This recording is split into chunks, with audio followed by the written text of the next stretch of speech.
예전보다는 항암 치료가 잘 된다고 하지만 역시 암은 무섭고 걸리고 싶지 않으실 겁니다. 그래서 우리는 발암물질에 대해서 공부하고 피하려고 노력합니다. 대부분 발암물질은 인스턴트 식품, 담배, 술 등 일반적으로 나쁘다고 생각하는 것에만 있다고 알고 계신 분들이 많습니다. 그런데 다들 몸에 좋다고 알았던 식품에도 발암물질이 있다는 것을 아셨나요? 오늘은 건강에 좋은 줄 알고 먹었지만 오히려 암을 불러일으키는 의외의 식품 5가지에 대해서 알아보겠습니다. 이 5가지 식품에 대해 끝까지 잘 들으시고 반드시 암을 피해 가셨으면 합니다. 첫 번째, 연어. 뉴욕타임즈의 슈퍼푸드로 뽑힌 연어는 건강식품으로 인정받고 있습니다. 하지만 연어를 섭취할 때 자연산 연어인지 양식장 연어인지 꼭 확인해야 합니다. 연어 자체에는 유익한 영양소가 풍부하지만 양식장에서 키운 연어는 살충제, 항생제 등 각종 화학적 발암물질을 다량 투여하기 때문입니다. 특히 노르웨이 양식 연어에서 이런 발암물질이 많이 발견되었습니다. 노르웨이 양식 연어에서는 항생제뿐만 아니라 화학약품인 디플루벤주론을 사용한 적도 있는 것으로 밝혀졌습니다. 또한 고농도의 납과 카드뮴 등 암을 일으키는 중금속이 검출되기도 하였습니다. 이런 양식 연어를 드실 경우 인체에 매우 치명적인 결과를 가져올 수 있습니다. 따라서 이런 양식 연어가 값싼 가격에 수출되어 시중에 판매 중이기 때문에 가격이 너무 저렴하다면 다시 한번 의심을 해보고 되도록이면 자연산을 구매하시는 게 좋습니다. 두 번째, 감자. 배고플 때 저렴하게 배를 채울 수 있던 감자 우리에게 아주 친숙한 채소입니다. 하지만 감자를 드실 때 껍질과 색깔을 유심히 보셔야 합니다. 감자 껍질의 싹을 발견했다면 반드시 싹을 도려내거나 버리셔야 합니다. 이는 감자의 싹에 있는 솔라닌이라는 독성 물질 때문입니다. 솔라닌은 감자가 자신을 보호하기 위해 만들어내는 천연 살충제입니다. 일반적으로 감자 100g에는 약 7mg의 솔라닌이 들어 있습니다. 몸무게 1kg당 1mg을 드시면 두통, 복통, 메스꺼움 등의 증상이 나타나고 400mg을 넘게 먹으면 사망할 수도 있다고 합니다.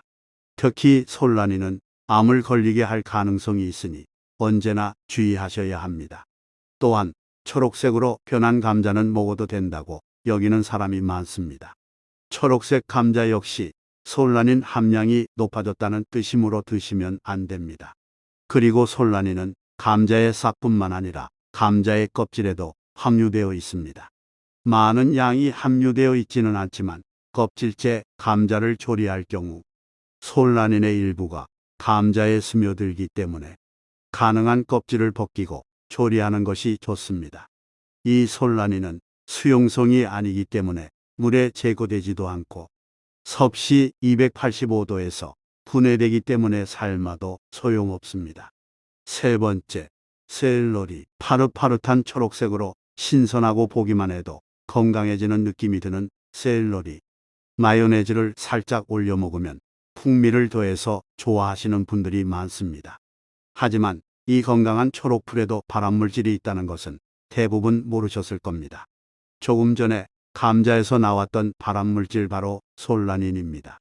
감자보다는 적게 함유되어 인체에 아주 치명적이지는 않지만 역시 다량으로 드시게 되면 복통이나 심한 경우 호흡곤란까지 일으킬 수 있습니다. 또한 샐러리는 키울 때 다른 채소들보다 농약을 많이 사용하기 때문에 농약이 잔류하기 쉽습니다. 따라서 가능하다면 샐러리는 잎보다는 줄기 위주로 드시면 농약을 덜 드실 수 있습니다. 네 번째, 버섯. 버섯은 종류도 많고 맛도 다양하여 좋아하는 사람들이 많습니다. 한의학에서는 약으로 사용되는 버섯도 있을 정도로 버섯의 영양 성분은 대단합니다. 하지만 버섯을 드시는 방법은 아주 주의하셔야 합니다. 특히 버섯을 생으로 드시게 되면 아주 위험합니다. 양송이 버섯류를 포함하는 아가리코스 속 버섯에는 공통적으로 아가리틴이라는 성분이 포함되어 있습니다. 아가리틴의 아가리틴의 대사작용 중 히드라진이라는 것이 분해산물로 나오는데 여기서 히드라진이 암을 일으키는 물질입니다. 하지만 버섯을 고열해서 요리하면 발암 가능성을 아주 낮출 수 있습니다. 버섯에는 베타글루칸이라는 항암물질이 있는데 고온으로 요리해서 먹을 경우 베타글루칸의 소화와 흡수를 조금이라도 높일 수 있습니다. 동시에 아가리틴은 열에 약해 발암 위험성이 현저하게 줄어들게 됩니다. 따라서 버섯은 반드시 고온으로 익혀서 드시는 것이 좋습니다. 그렇게 되면 발암 가능성은 낮추고 버섯의 영양분은 해치지 않고 쉽게 드실 수 있습니다. 다섯 번째, 고사리. 봄 고사리 좋아하시는 분들 많으시죠? 산에서 나는 소고기라고 불리며 고기 같은 식감과 많은 영양분으로 남녀노소 인기가 많은 나물입니다. 하지만 고사리에는 부타크실로시드라는 발암물질이 들어 있습니다. 다행인 것은 이 발암물질은 생고사리에만 들어있는 것입니다. 부타크실로시드라는 발암물질은 가열하면 파괴되기 때문에 대부분 제거되어 인체에 유해하지 않습니다. 일반적으로 끓는 물에 고사리를 한번 데치신 다음 물에 오랜 시간 담가 충분히 불린 후 조리하시면 됩니다. 이렇게 하면 고사리의 쓴맛도 약해져 맛있고 안전하게 드실 수 있습니다. 오늘은 건강에 좋은 줄 알고 먹었지만 오히려 암을 불러일으키는 의외의 식품 5가지에 대해서 알아보았습니다. 하지만 이 식품들도 조리법만 약간 주의하시면 영양소도 얻고 발암물질도 피하는 건강한 식생활을 하실 수 있습니다. 긴 영상 봐주셔서 감사드리며 다음은 더 건강한 영양 정보로 인사드리겠습니다. 이상 영양학과 김 교수였습니다. 구독과 좋아요 부탁드립니다. 감사합니다.